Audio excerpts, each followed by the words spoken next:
I'm Dr. Tom Mather, the tick guy from the University of Rhode Island.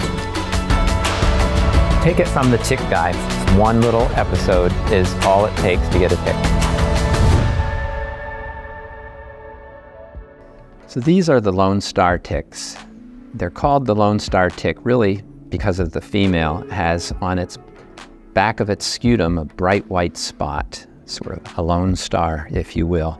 The female, you can see, has the white spot. That's pigment, and it's all concentrated at the back end of the scutum. On the male, the scutum covers the entire tick body. And so that white spot, then all that pigment, all the cells that have the pigment, they sort of spread out across the back end of the male. So something that looks like this with the white patterns across the back end of the tick, that's the back end of the scutum, that's the male Lone Star tick. And then the female Lone Star tick has the white spot concentrated on the back end of the scutum, but that's in the middle of the tick's body because the scutum only covers the first third of a female. The Lone Star tick doesn't carry the Lyme disease germ, but it has its own germ called Ehrlichia chaffiensis and other Ehrlichia species that cause disease in people and pets. But these days, what we're learning about Lone Star ticks is that their bite, not a germ, but it causes their bite, the saliva that they transmit into you when they're taking a blood meal, can invoke a red meat allergy known as Alphagal Syndrome. So that scares a lot of people, and they'd like to know if they've been bitten by a Lone Star tick. Other ticks don't seem to do this as commonly as the bite of a Lone Star tick, giving people a red meat allergy.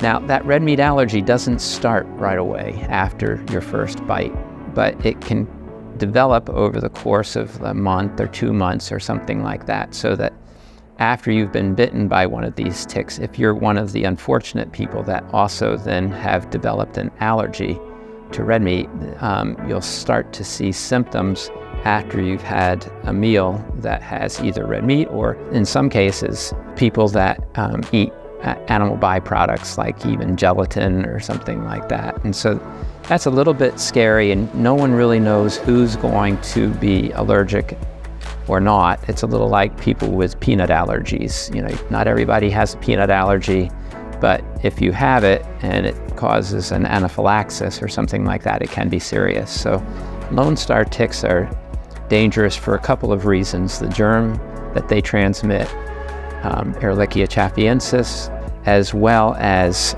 developing Alphagal Syndrome. It somehow gotten to the connotation that, well, you get those types of ticks in Texas. And yes, Lone Star ticks are common in Texas, but they're also probably even more common in places like Maryland and Delaware and New Jersey. There are ticks all across America, all across the world, but they're different types of ticks. Different ticks transmit different germs, and that's why it's so important to be able to determine what type of tick it is.